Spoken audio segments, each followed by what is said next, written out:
Welcome back to my YouTube channel. When I pulled into the driveway of my second home, I had no idea the day would test both my patience and my principles. The property management team was behind me, ready to inspect and list the place for rental. I'd invested years of work into this home. Every corner carried my effort, and every payment came from my own sacrifices. It was supposed to become a stable source of income, but as I opened the door, laughter echoed from the living room. Children's toys were scattered across the floor. And then, from the kitchen, my sister emerged, wearing my robe, holding a cup of coffee like she owned the place. Behind her, her 3 kids were watching cartoons on my couch. "Surprise," she said casually, as if this was some kind of family reunion. I blinked, struggling to process what I was seeing. "What are you doing here?" She smirked. "Living. Mom and Dad said I could stay here for a while. You weren't using it anyway." I looked around at the mess that used to be my pristine home, dishes piled up, crayons on the walls, and my furniture looking like it had survived a tornado. "You can't just move into my property without asking me," I said, keeping my tone even. My sister laughed, her voice dripping with mockery. "Why not? It's family. And besides, Mom and Dad already gave me permission. If you don't like it, why don't you call the police?" Her words hung in the air, arrogant, dismissive, almost daring me to act. The property manager, standing quietly behind me, looked stunned. I felt a mix of anger and sadness, realizing how little respect she had for boundaries or for me. "All right," I said slowly, pulling out my phone. "Then I will." The change in her expression was instant. Her smirk faded and panic flickered in her eyes. "Wait, you're not serious," she stammered. "You wouldn't actually do that, right?" "I mean, we're family." "Exactly," I replied calmly. "And that's why I'm giving you a chance to leave peacefully before this becomes a police matter." The kids stopped watching TV and looked between us, sensing the tension. My sister's voice grew softer, desperate. "I just needed a place, okay? Things have been rough." "I thought you wouldn't mind," I sighed. "You could have called me. You could have asked. But instead you broke in, moved your kids in, and tried to hide behind Mom and Dad's words." There was a silence, heavy, uncomfortable, and filled with regret. My property manager quietly stepped outside to give us privacy, but I could feel their approving glance as they left. "I'm not heartless," I said after a long pause. "You have 48 hours. I'll even help you find a temporary place. But after that, this home goes back to being what it was meant to be. Mine." Tears welled up in her eyes, and for once she didn't argue. She just nodded. 2 days later, the house was empty again, cleaner, quieter, but also heavier, because boundaries, though necessary, always come at a cost. When the management company returned, I handed over the keys and smiled faintly. "It's ready now." But deep down, I knew the real preparation wasn't for rental. It was for respect. For teaching myself that love without limits becomes weakness, and that sometimes protecting your peace means saying no, even to those who share your blood. The drive to my second home had felt exciting that morning, the kind of quiet pride that comes from building something of your own. I had bought that place with years of effort, scrimping and saving through long nights and multiple jobs. The plan was simple: prepare it for rental, let the income grow steadily, and maybe one day, turn it into a permanent retreat for myself. The property management company was following behind me, ready with clipboards and checklists, discussing paint touch-ups and lease details. I remember smiling faintly as I pulled up to the familiar driveway.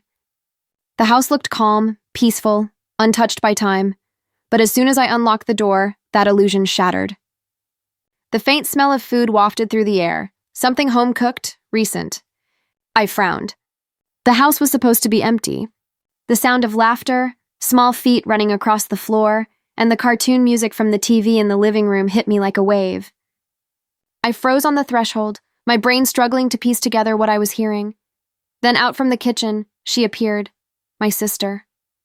My younger sister, with a mug in her hand and my robe tied loosely around her waist, looking completely at home. Behind her, her 3 kids were sprawled on the floor, surrounded by snacks, toys, and open coloring books. The dining table had been turned into a makeshift school station, and my couch looked as if it hadn't seen a vacuum in months. "Hey," she said, her tone cheerful, casual, like this was some kind of family surprise. Didn't expect you here so soon. I just stared at her, speechless. My heart was pounding, part disbelief, part anger, and part deep confusion. I had never given her a key. I hadn't told anyone I'd be renting it out. She had no reason to be here. The property manager, standing behind me, glanced around the living room, eyes wide. "What are you doing here?" I finally asked, my voice steady but cold. She just shrugged, leaning against the counter as if this conversation was unnecessary. "Living here. Mom and Dad said I could. It's been really hard with the kids lately, and you weren't using the place anyway." My stomach tightened. She said it so easily, as if it was normal to just move into someone else's house. I looked around again, noticing how lived in it felt. Shoes by the door, cereal boxes open on the counter, blankets on the couch. She had been here for weeks. The absurdity of it all hit me at once. This was supposed to be my quiet investment, a carefully planned next step, and instead, it had turned into a family invasion. The property manager cleared his throat softly behind me, waiting for me to take control, but I couldn't move. I was caught between disbelief and betrayal. My sister looked at me like she was the one being inconvenienced. "Relax," she said with a half smile. "It's just temporary. You've got other places to be, don't you?" Her words echoed in my mind, and I realized this wasn't just a misunderstanding. It was entitlement, plain and simple. She thought because we were family, she could take what she wanted and expect forgiveness. And in that moment, I understood that the battle ahead wouldn't just be about property. It would be about respect, and drawing a line that should have been drawn a long time ago. Her defiance was almost theatrical, the way she leaned against the kitchen counter with that smug tilt of her head, as if she were the rightful owner and I was the intruder. The audacity of her calmness made my pulse quicken. I had spent years keeping peace in the family, biting my tongue, avoiding confrontation. She had always been the dramatic one, the one who twisted sympathy into permission. And here she was again, standing in my house, daring me to challenge her. She crossed her arms and looked me up and down, her expression casual but mocking. "You don't have to make such a big deal out of it," she said. "Mom and Dad said it was fine. You weren't using it anyway, and the kids needed somewhere to stay." "What's the problem?" I wanted to laugh at the simplicity of her explanation. The problem?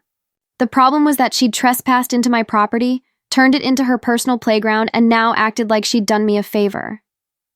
"Did Mom and Dad tell you they own this place?" I asked quietly, trying to stay composed. She waved her hand dismissively. "Oh, come on. You know how they are. They said you wouldn't mind. Family helps family, right?" There it was, that familiar manipulation hidden behind sweet words. Family helps family. It was her shield, her justification for every line she'd ever crossed. She didn't see it as wrong. She saw it as her right. The kids' laughter echoed from the living room, and my stomach twisted. They were innocent in all this, but she was teaching them something terrible, that you can take without asking, that kindness is weakness, that boundaries are flexible if you smile enough. "You didn't even call me," I said, my voice sharper now. "You didn't ask. You just moved in." Her tone shifted slightly, defensive, but still arrogant. "Because if I had, you would have said no. And honestly, I didn't want to hear your lectures about responsibility or planning. You've always been the one who has everything together.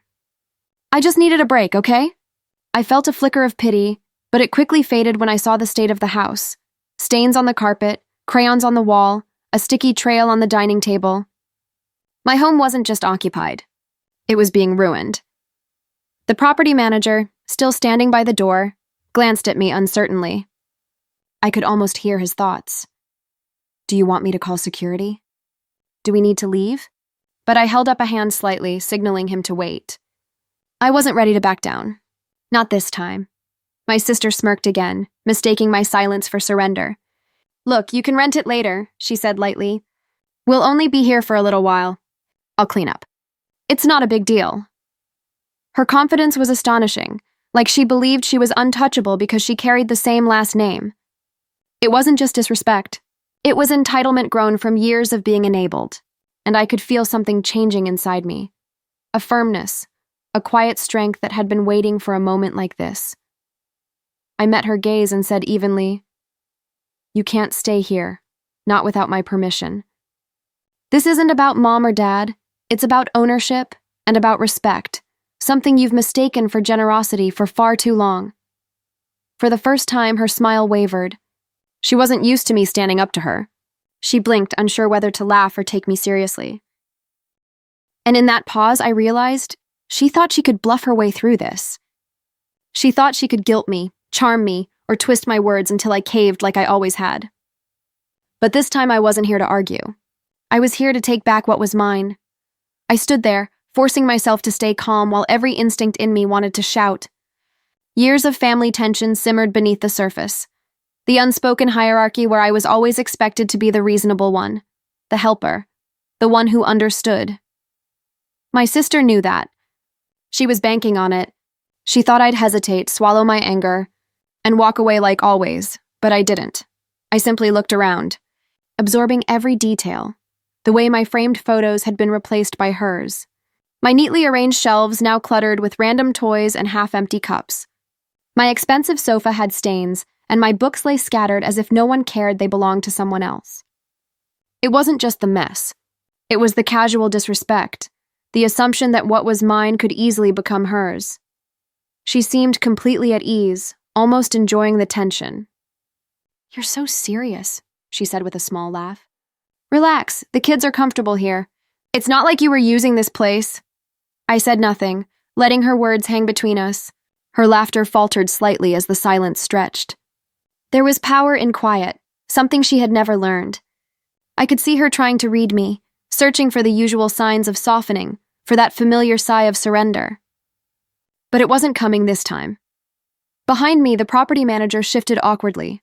I could sense his discomfort, his desire to stay professional, while standing in the middle of a family standoff. I turned to him and said softly, "Give me a moment, please." He nodded and stepped outside, closing the door gently behind him. Now it was just the two of us. My sister crossed her arms, her posture still defiant, but her eyes flickered with uncertainty.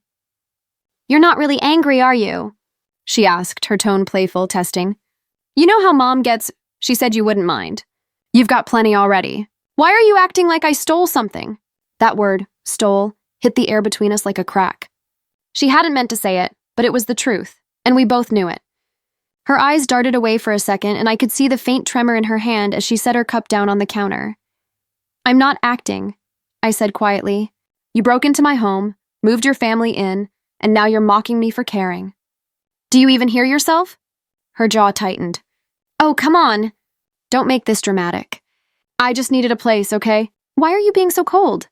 I wanted to tell her how many times I had helped her before.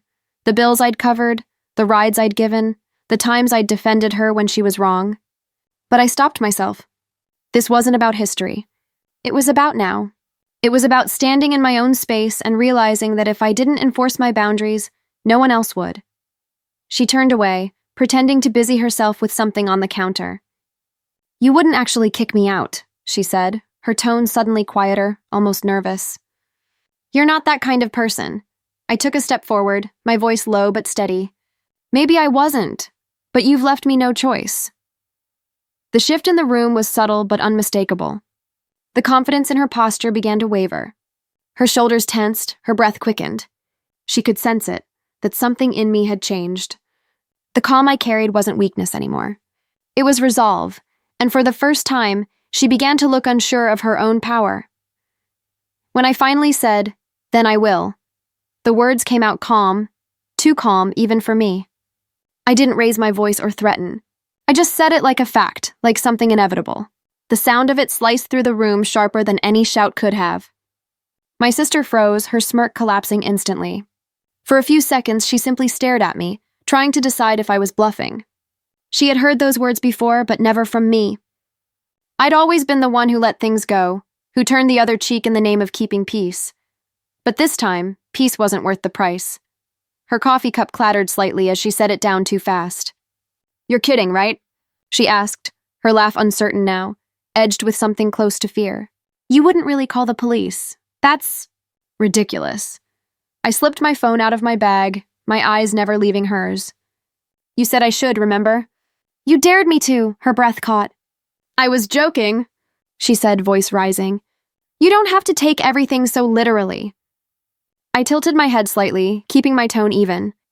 You broke into my house, changed the locks, moved in without permission, and told my property manager you owned the place. That's not a joke, that's illegal. Her face went pale, and her mouth opened slightly as if she wanted to argue but couldn't find the words. Her bravado melted away with every second that passed. The kids' voices from the living room grew louder, their laughter oblivious to the tension building in the kitchen. She glanced toward them, her voice lowering, desperate now. Please don't make a scene, she whispered. The kids don't know. I just didn't want them to think we had nowhere to go. My grip on the phone loosened slightly. For a moment, I saw not the manipulative sister who had taken advantage of me, but the tired mother hiding behind pride. But sympathy didn't erase the truth. She hadn't called me for help. She'd just taken what she wanted, assuming I'd never stop her. You could have called me, I said quietly. You could have explained. I might have helped you, willingly. But you didn't. You moved in behind my back and then mocked me for caring. Her eyes filled with tears now, panic replacing arrogance. I didn't mean for it to go this far. I just thought, I don't know, I thought you wouldn't mind. You've always been the strong one, the responsible one. I nodded slowly. That's exactly why you thought you could get away with it. Silence stretched between us. Outside, the property manager waited, likely hearing muffled fragments of our argument through the door. Inside, time seemed to slow. My sister's breathing quickened, and she wrung her hands nervously. You don't have to call them, she pleaded softly. Please, I'll pack up. I'll go, just don't make it official. For the first time in years, she sounded small, not defensive, not manipulative, just scared. And in that fear, I saw something honest. Maybe this was what accountability looked like when it finally caught up with her. I lowered my phone. You have 48 hours, I said firmly. No more games. No excuses. I'll help you find a place, but you're leaving. Tears spilled down her cheeks as she nodded quickly. Okay, I'll go. The calm returned to my chest, not the kind of calm that comes from ignoring a problem, but the kind that comes from finally taking back control. For the first time in a long time, she realized I meant every word I said, and for the first time, I realized I didn't need to raise my voice to be heard. The next 2 days were quiet but heavy, filled with the low hum of movement and the weight of unspoken emotions. My sister kept her head down, packing boxes and folding clothes while her kids played quietly in the corner, sensing that something was ending. The house, once loud with her laughter and the echo of cartoons, was now subdued, the kind of silence that follows when truth finally settles in. I didn't interfere or rush her. I just watched from a distance, feeling a strange mix of sadness and relief. She avoided my eyes most of the time, her pride bruised but her tone softer whenever she spoke. I'll make sure everything's clean before we go, she murmured once, as she scrubbed a stain off the counter that she'd probably pretended not to notice before. I simply nodded. There was nothing left to argue about. The boundaries had been drawn, clear and unshakable. When the last box was placed by the door, she stood there awkwardly, clutching her youngest child's hand. I didn't mean to disrespect you, she said quietly, her voice breaking a little. I just didn't know where else to go. I thought family meant I could rely on you without asking. Her words were fragile, tangled with guilt and exhaustion. I took a deep breath. Family does mean that, I said. But relying on someone isn't the same as taking from them. You didn't give me a chance to help. You just decided I owed it to you. She nodded, tears sliding down her cheeks. The kids hugged my legs before following her out, their innocent faces unaware of the deeper storm that had passed between us. I watched them leave, my heart aching but steady. Sometimes love doesn't mean holding on. Sometimes it means stepping back and letting someone face the consequences they've always avoided. Once the door closed, I stood in the middle of the living room and looked around. The toys were gone, the clutter cleared, but the air still carried traces of their presence, faint echoes of noise, the smell of breakfast cereal, a few crayon marks left on the wall. It was a strange kind of peace, not joyful, but cleansing. The property manager returned later that afternoon, clipboard in hand, scanning the rooms with a nod of approval. Looks good, he said softly, almost as if he could sense that something more than a cleanup had taken place. I handed him the keys. It's ready now, I said. But as I stood there, I realized what I had really prepared wasn't the house. It was myself. I had learned that peace isn't maintained by silence or avoidance. It's built by boundaries, reinforced by respect, and protected by courage. I had always thought strength meant patience and forgiveness, but now I knew. Real strength is knowing when enough is enough. That day, as the management team left and I locked the door behind me, I didn't feel anger or guilt. I felt free. Free from the old role I had played for years, the one who always gave in, who always carried everyone else's chaos. My sister's panic had been the breaking point, but it had also been the beginning of something new. A quieter, stronger version of myself that finally understood love can exist alongside boundaries, and protecting your space isn't cruelty. It's self-respect, and it's long overdue.